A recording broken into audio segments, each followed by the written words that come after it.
friends, I am doing another challenge for Paper Possibilities Crazy Crafters Facebook group.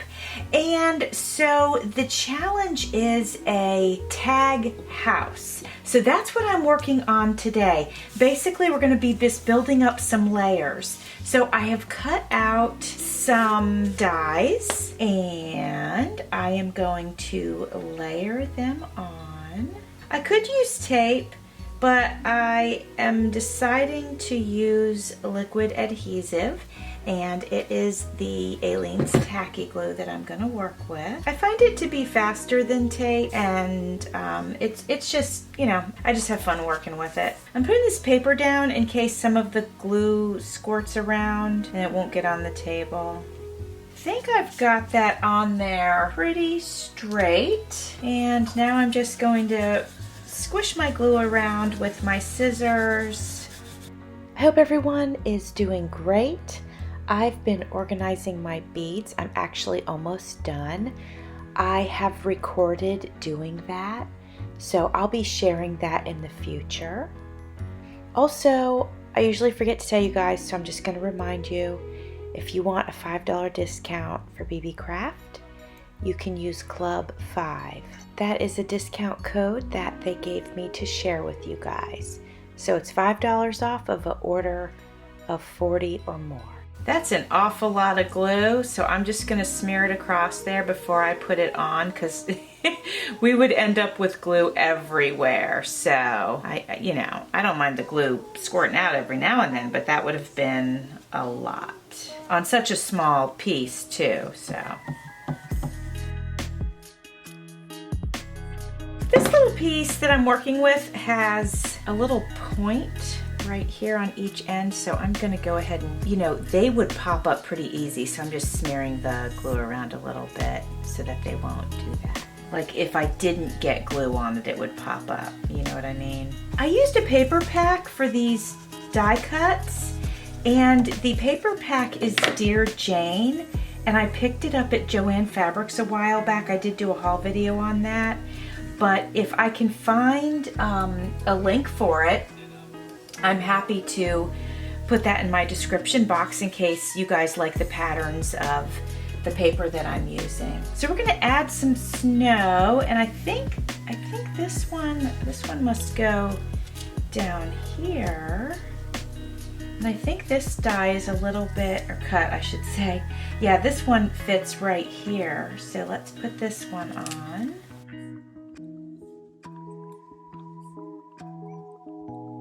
There's a little piece of snow also for the chimney that I'm gonna adhere. I want to make sure I don't put it on upside down. This chimney does have a little bit of a shape to it, so I think it's gonna fit best like that. Let's see. Yeah, and so I'll flip that over and glue that side. I don't know if this one matters which side. Let me flip it over and see. Oh yeah, it does. This has a curve and this is straight, so it's got to go like that. Okay, this is it so far. Now I want to embellish it a little bit, and I actually went ahead and die cut this key to maybe put on here somewhere. I'm not sure where. Let's play with this for a second and see. And we might not even want it on here at all. Maybe it's something that, oh, that's kind of cool over here, like on the side. That's kind of neat.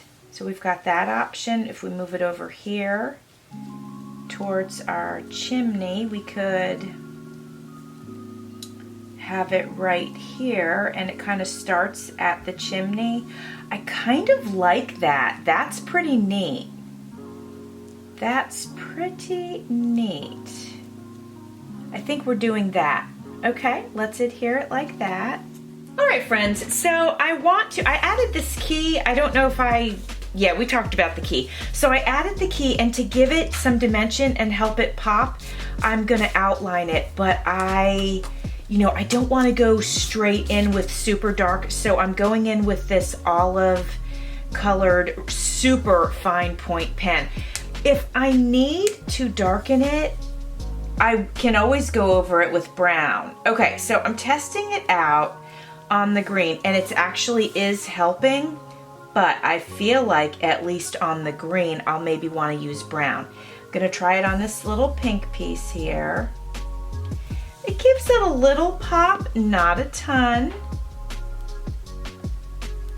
So yeah, I think I would feel safe going at it with brown. I just didn't want to do it right off the bat. Trying it on the white just to see. And you know, we maybe don't even need it that much on the white. So I'm gonna, you know, on the white part, I'm just gonna leave it with the green. Don't even know if I want to do white on the top. Maybe I will just right on the outside. I'm sorry, I know with my hand positioned where it is, that was a little shaded for you guys. Okay. So I'm gonna go get a brown one for inside like the green. I seem to have temporarily lost my brown one. I do have black. I really don't want to go with black. And then I do have my ultra fine Sharpies, but I have this green, but I don't want to use a bright green. And then the only one that's kind of subdued is this blue. So I'm thinking I don't really want to put blue in there. This is ultra fine. So I'm gonna try using this, and maybe I'll just like use it in the corner and see. Okay, that's not bad. It's not too jarring. That's what I was concerned about with it being dark, was that it might be jarring, but it's not, because it's so fine point. So there's that. Okay, and I'm gonna go along this edge on the pink as well. I'm not gonna go onto the white because that would be too much as far as I'm concerned. I'll go on this side of the key here, and I'll do some up here on the brown. It might not show up that much, but that's okay. It's just to give it just the tiniest bit of shadow, I guess, so that it looks more 3D. I'm going to avoid doing it on the white, like I said. I just don't want it to be too much. So I don't know if you can tell at all that it makes it pop a little bit, but there it is. Okay. I mean, it's really a minute detail, but I do think it makes a little bit of a difference.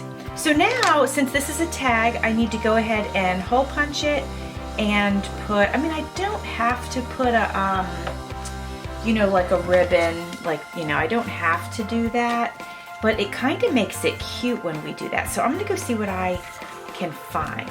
Look what I found. I was so fortunate to find this kind of olivey green ribbon. I actually got this on clearance. It was Christmas clearance, believe it or not, at Joann Fabrics, and I believe I got it like 70% off, so that's exciting. And then I found this thinner pink, so I'm gonna thread both of them through.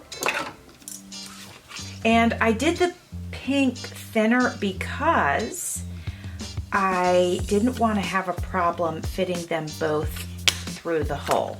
And if I can finagle it, I want the pink to be on the outside of the green so that it actually shows up. You know, if it's on the inside of it, it won't show once we tie it. So hopefully I can do this right. Like, if it can stay like that, then they'll both show up, which I think would look nice.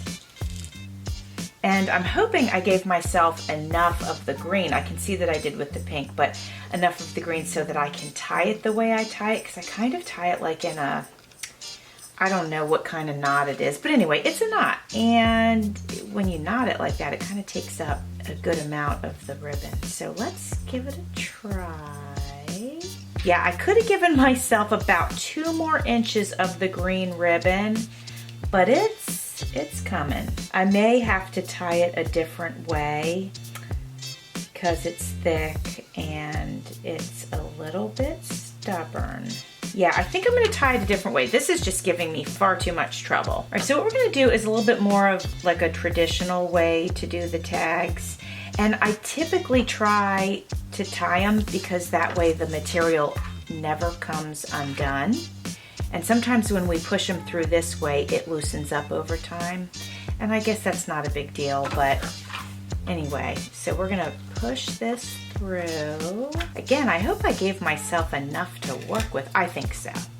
Yeah, this way is gonna be fine. And this ribbon is thick enough that it shouldn't come undone. Now I'm gonna start pulling them singularly because that seems to kind of gently tighten them. I think that's pretty good. And now I'm gonna trim the pink. Should have grabbed my sharper scissors for that, but whatever. Okay, it's done. And there it is. So I'll take some pictures so that you can see it, but I love it. I'm super happy with it. It's my little snowy winter house.